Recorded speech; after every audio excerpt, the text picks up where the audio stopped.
దాదాపు సంవత్సరం అయింది.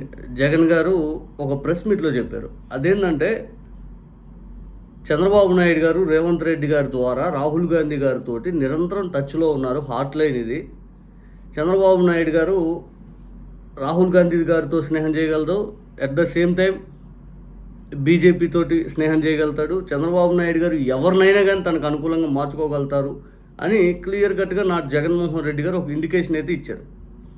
ఎగ్జాక్ట్‌గా రేవంత్ రెడ్డి గారి కొన్ని రోజుల నుంచి స్పీచ్లు వింటూ రాత్రి ఒక ఎన్టీ రామారావు గారి స్టాచ్యూని ఆయన ఇనాగ్రేట్ చేసిన సమయంలో ఆయన మాటలు విన్నాక ఎవరికైనా కానీ ఆహా వచ్చేసింది జనాల క్లారిటీ, చంద్రబాబు నాయుడు గారు అయితే అటు లేకపోతే ఇటు.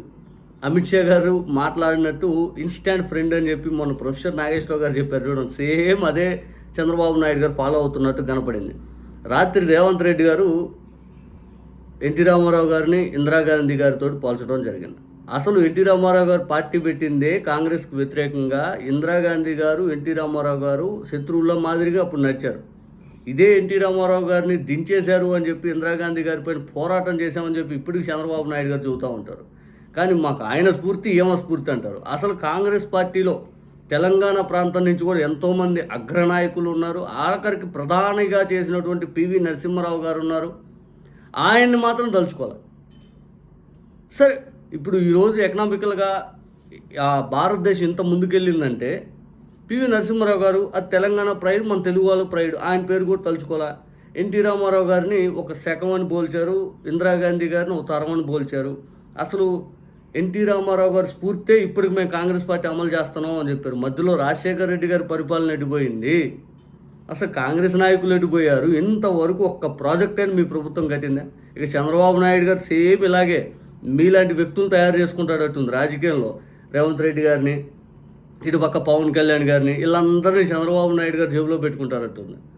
పాలిటిక్స్లో చంద్రబాబు నాయుడు గారు ఆడే అంత గేమ్ నాకు తెలిసి ఏ రాజకీయ నాయకుడు ఆడు. ఎందుకంటే చంద్రబాబు నాయుడు గారు అభివృద్ధి చేసి 10 మంది మన్ననలు పొంది గెలవాలని ఎప్పుడూ ఆలోచించరు. చంద్రబాబు నాయుడు గారు ఏ కులం ఓట్లు, ఏ మతం ఓట్లు, లేకపోతే ఏ పార్టీని కలుపుకుంటూ ఆ ఓట్లు వస్తాయి, ఇవే ఆలోచించి ఆ పొలిటికల్గా ఆ పొత్తులు ఆలోచించుకుంటూ పూర్తి స్థలం ముందుకెళ్ళే గేమ్ నడపడం. సేమ్ ఇలాగే అన్నీ నిజంగా చెప్పాలనుకుంటే చంద్రబాబు నాయుడు గారు వ్యతిరేకం ఉన్న పార్టీలందరినీ అదొక ముద్ర వేస్తూ ఉంటారు. రాత్రి రేవంత్ రెడ్డి గారు అంటారు ఎన్టీ రామారావు గారి స్టాచ్యూ ఇక్కడ ఎందుకని అడిగిన వాళ్ళు మూసి నదిలేసి తొక్కుతాడంట. ఇంతకంటే దౌర్భాగ్యం ఒక కాంగ్రెస్ ముఖ్యమంత్రిగా ఉండి రాహుల్ గాంధీ గారు నిజంగా ప్రధానమంత్రి ఎందుకు కావట్లేదు తెలుసా? ఇటువంటి వ్యక్తులను ప్రోత్సహిస్తున్నాడని. రాహుల్ గాంధీ గారు ప్రధానమంత్రిగా ఎందుకు కావట్లేదంటే ఎన్టీ రామారావు గారు స్టాచ్యూ పెట్టడం తప్పు కాదు. అక్కడ టీడీపీ జెండాలు, అక్కడ టీడీపీకి సంబంధించినటువంటి వాళ్ళ చప్పట్లు, టీడీపీ ఫ్లెక్సీలు, కాంగ్రెస్ ముఖ్యమంత్రి బొమ్మ, అది తెలంగాణ ప్రాంతంలో, అది వేరే ప్రాంతంలో కూడా కాదు. అన్ని సంవత్సరాలు కాంగ్రెస్ టీడీపీ హోరాహోరీగా పోరాడుకున్నాయి. డి అంటే డి అని చెప్పి పోరాడుకున్నాయి. దాదాపు టీడీపీ పార్టీ పెట్టాక 2014 దాకా కాంగ్రెస్ టీడీపీ డి అంటే డి అని పోరాడుకున్న పార్టీలు 2017లో రేవంత్ రెడ్డి గారు చేరాక 2018లో పొత్తు పెట్టేసి తర్వాత పోటీ చేస్తే డిపాజిట్లు గల్లంత అయిపోయినాయి.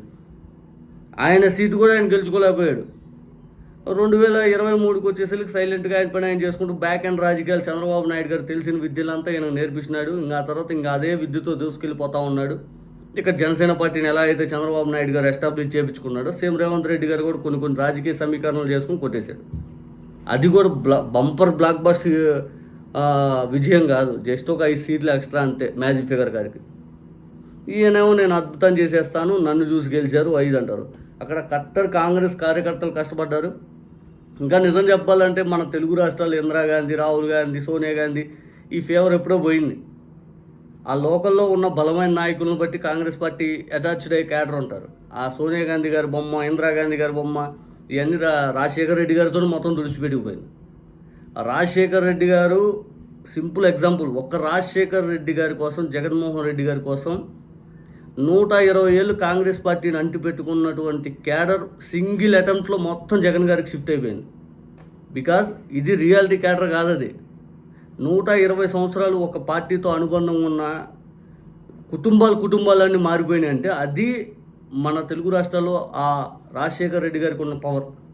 నిజానికి ఇది కేసీఆర్ గారు గ్రహించారు కాబట్టే చాలా మీటింగ్లో రాజశేఖర్ రెడ్డి గారి పేరు తేకుండా అసలు కేసీఆర్ గారు ఆయన స్పీచ్ ముగించరు. మీరు చూడండి, అసెంబ్లీలో అయినా బయట అయినా ఎక్కడికి వెళ్ళినా కానీ ఆరోగ్యశ్రీ అని చెప్తే రాజశేఖర్ రెడ్డి గారి గురించి చెప్తారు. ఫీజు రియంబర్స్మెంట్ అంటే రాజశేఖర్ రెడ్డి గారి గురించి చెప్తారు. 108, 104 వాహనాలని రాజశేఖర్ రెడ్డి గారి గురించి చెప్తారు.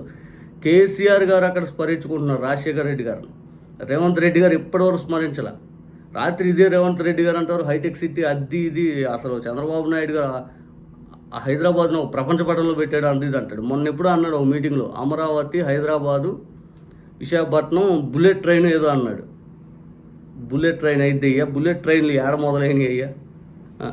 నిజంగా వీళ్ళ రాజకీయాలు, వీళ్ళ విన్యాసాలు అన్నీ చూస్తాం. చంద్రబాబు నాయుడు గారి దగ్గర శిష్యరికం చేసిన వాళ్ళందరూ ఇట్లాగే ఉంటారు.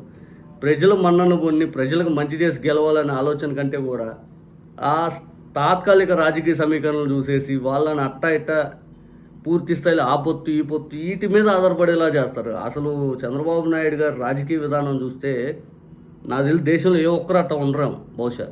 ఒక్క ఏకైక వ్యక్తి చంద్రబాబు నాయుడు గారు.